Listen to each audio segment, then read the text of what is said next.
గచ్చిబౌలి అంజయ్ నగర్ లో ఘటనపై స్థానికులు ఆగ్రహం వ్యక్తం చేస్తున్నారు. అధికారుల నిర్లక్ష్యం వల్లే భవనం కూలిందని ఆరోపిస్తున్నారు. ఆ భవనంపై గతంలో ఎన్నిసార్లు ఫిర్యాదు చేసినా అధికారులు పట్టించుకోలేదని ఆగ్రహం వ్యక్తం చేస్తున్నారు. అధికారులు అప్పుడే స్పందించి ఉంటే ఇంతటి ప్రమాదం జరిగుండేది కాదంటున్నారు. భవనం ఒక్కసారిగా కుప్పకూలడంతో దాని పక్కనే ఉన్న భవనాలు దెబ్బతిన్నాయి. దీంతో అక్కడ మరో భవనాన్ని తొలగించేందుకు సిద్ధమయ్యారు హైడ్రా అధికారులు. మరోవైపు ఈ ఘటనలో తమ నివాసాలు కూడా దెబ్బతిన్నాయని స్థానికులు వాపోతున్నారు. దీనికి యజమాని బాధ్యత వహించాలని స్థానికులు కోరుతున్నారు. మరోవైపు ఈ ఘటనలో పోలీసుల దర్యాప్తు కొనసాగుతోంది. ఈ కేసులో బిల్డింగ్ యజమానిని అరెస్ట్ చేసిన పోలీసులు అతన్ని రాయదుర్గం పోలీస్ స్టేషన్ లో విచారిస్తున్నారు. ఇప్పటి వరకు ఎన్ని నిర్మాణాలు చేశారు, వాటి పరిస్థితి ఏంటి అన్న అంశాలపై ఆరా తీస్తున్నారు. అటు అక్రమ నిర్మాణాల విషయంలో ఎవరెవరితో సాజిద్ ఎలాంటి వ్యవహారాలు ఉన్నాయనే అంశంపై ఫోకస్ పెట్టారు రాయదుర్గం పోలీసులు. బిల్డింగ్ నిర్మాణానికి ఎంతమంది కార్మికులను పనికి ఉపయోగించారు, నిన్న మృతి చెందిన వారి వివరాలు తెలుసుకుంటున్నారు. అటు ఈ ఘటనలో సిఎంసి నివేదికలో పలు కీలక అంశాలు వెలుగులోకి వచ్చాయి. ఈ బిల్డింగ్ కు అనుమతులు తీసుకోకుండానే నిర్మాణం చేపట్టినట్లు సిఎంసి నివేదికలో పేర్కొన్నారు. భవన నిర్మాణంలో తప్పనిసరి పాటించాల్సిన సెట్ బ్యాక్ నిబంధనలు బిల్డర్ ఉల్లంఘించినట్లు తేల్చారు. అధికారులు బిల్డింగ్ ఓనర్ కు 3 నోటీసులు ఇచ్చినా అక్రమంగా నిర్మాణం జరిపినట్లు అధికారులు నిర్ధారించారు.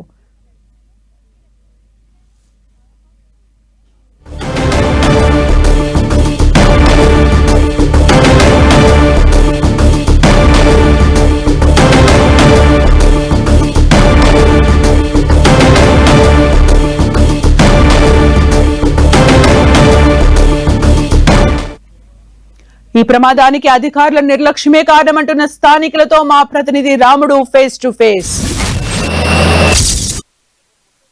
చూస్తున్నాం కదా, ఇప్పుడు వీళ్ళకు జరిగినటువంటి అక్కడ ఉండేటువంటి వైట్ బిల్డింగ్ ఈ పక్కన భవనం పైన కూడా పడేటువంటి అవకాశం ఉంది. కాబట్టి ఆ సంబంధిత అధికారులు అవసరమైనటువంటి సందర్భాల్లో సరైనటువంటి నిర్ణయాలు తీసుకోవాలి. లేదు అంటే రాత్రి సమయాల్లో జరిగితే అటువైపు ఉండేటువంటి బెడ్రూమ్స్లో ఉండేటువంటి వాళ్ళందరూ కూడా వాళ్ళ ప్రాణాలకు ముప్పు వాటిల్లి ఉండేది. కాబట్టి ఇలాంటి పరిస్థితి ఇంకా ఈ వేరే నిర్మాణాల వద్ద రాకుండా ఉండాలంటే సరైనటువంటి చర్యలు తీసుకోవాలనేది మాత్రం ప్రధానంగా వాళ్ళ నుంచి వినిపిస్తున్నటువంటి డిమాండ్.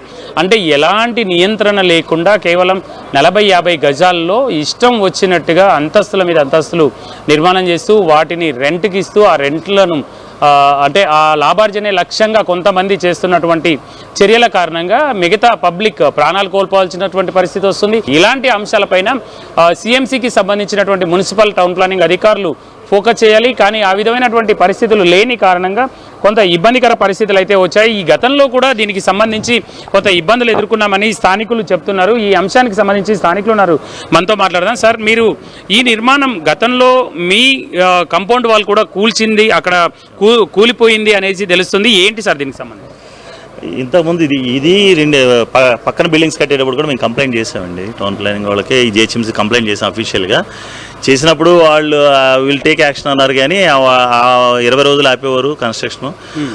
మిగతాది అది 6 ఫ్లోర్లు కట్టారు, ఇది 6 ఫ్లోర్లు ప్లస్ పైన పెంట్ హౌస్ కట్టారు. మీరు చూస్తే ఇప్పుడు మన ఈ బిల్డింగ్ 7 ఫ్లోర్స్, అది బాగానే ఉంది, మేనేజ్ చేసుకున్నాం అనుకుని ఇది 7 ఫ్లోర్స్ కట్టారు. ఇప్పుడు 7 ఫ్లోర్స్ పైన మళ్ళీ పెంట్ హౌస్ వేసుకున్నాడు ఈయన, పడిపోయింది. ఇక్కడ మేమందరం అనుకునేది ఏంటంటే డెఫినెట్గా ఇది అధికారుల నిర్లక్ష్యమే, అది క్లియర్గా విజిబుల్. ఎందుకంటే ఆ 4 రోజులు మన కంటి తురుపు చేసి ఆపుతున్నారు. అలా కాకుండా పక్కనే కూడా కూల్చేలా చూడిస్తే, తీసేసేలా చూస్తే అనాథరైజ్డ్ కన్స్ట్రక్షన్ ప్రాణ నష్టం జరగకుండా ఉంటుంది. నిన్న 4 ప్రాణాలు పోయినాయి, అందరూ పని చేసుకునే వాళ్ళే, but they will have their family. అంటే మీ దాంట్లో ఉండేటువంటి వాళ్ళు కూడా, మీ సొసైటీలో ఉండేటువంటి వాళ్ళు కూడా ప్రమాదానికి గురైనట్టు తెలుస్తుంది. ఎంతమంది ప్రమాదానికి గురయ్యారు, వాళ్ళ పరిస్థితి ఎలా ఉంది సార్? 5 ఫ్లాట్లు వరుసగా అన్నింటికి డ్యామేజ్ అయింది. నాది ఫస్ట్ ఫ్లోర్ మేజర్ అయింది. మిగతా 5th ఫ్లోర్లో ఒక ఫ్లాట్లో మాత్రం ఆయన ఉన్నారు, రమణారావు గారు అని. ఆయన కిమ్స్లో ఉన్నారు. He's under observation.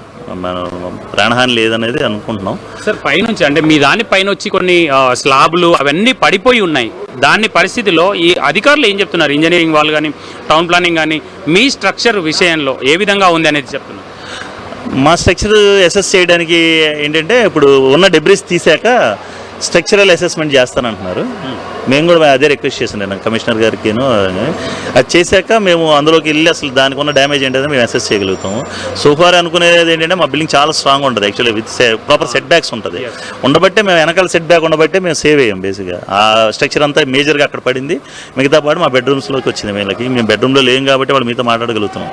ఉంటే అసలు ఎస్కేప్ అయ్యే అవకాశం లేదు అసలు బెడ్రూమ్ నుంచి మొత్తం. ఏంటి సార్ అంటే ఇంత నిర్మాణం జరుగుతున్నా ఆల్రెడీ మీరు ఒక ఫిర్యాదు చేశారు మీ కాంపౌండ్ వాళ్ళు కూలిపోయినప్పుడు, ఇంత జరుగుతున్నా అధికారులు పట్టించుకోకపోవడం పైన అంటే మీరు ఎట్లా చూస్తారు ఇట్లాంటి అంశాలను? అంటే ప్రమాదాలు జరిగినప్పుడు వచ్చి హడావిడి చేయడమా ఎట్లా అంటారు? లేదు అదే ఇప్పుడు అనేది కూడా అదే. ఇప్పుడు నిన్న జరిగింది కాబట్టి అందరూ వచ్చి అధికారులు వచ్చి ఒక ఆయన ఎవరినో సస్పెండ్ చేశారన్నారు. That will not resolve the problem. ఆయన ఒక్కడో చేసి ఉండే, ఆయన మొన్న వచ్చాడు 6 నెలల క్రితం, ఆయన రీసెంట్గా వచ్చినట్టున్నాడు. ఆయన అసలు ఇది జరిగినప్పుడు ఆయన ఉన్నాడు. కాకపోతే సిస్టంలోనే ఆ చేంజ్ రావాలా, ఆ ప్రెషర్ ఉండాలి ఎంప్లాయీస్ మీద. అంతేగాని జరిగినప్పుడు జరిగి ఒకరిని సస్పెండ్ చేస్తే అయ్యే ప్రాబ్లం కాదు. ఇది అందరికి ఉపయోగపడాలా. మనం అందరం కూడా we should be respectful and grateful to the GHMC authorities. అలా ఫీల్ అవ్వాలంటే వాళ్ళు కూడా రైట్ టైం. ఎందుకంటే చిన్న చిన్న చేంజెస్ అంటే మనం యాక్సెప్ట్ చేయగలుగుతాం, కానీ ఇంత ప్రాణహాని ఉన్నాయి వాటిని కూడా ఏదో డబ్బుల కోసం కక్కుతుపడి కొందరు చేసే దానివల్ల మొత్తం జిహెచ్ఎంసీకి చెడ్డ పేరు వస్తుంది. So they should react, they should not react, they should proactively stop it.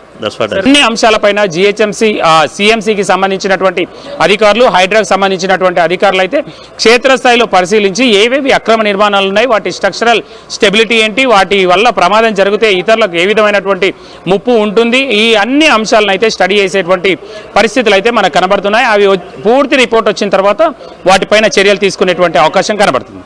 Camera person రవితో రాము, 10 టీవీ, హైదరాబాద్.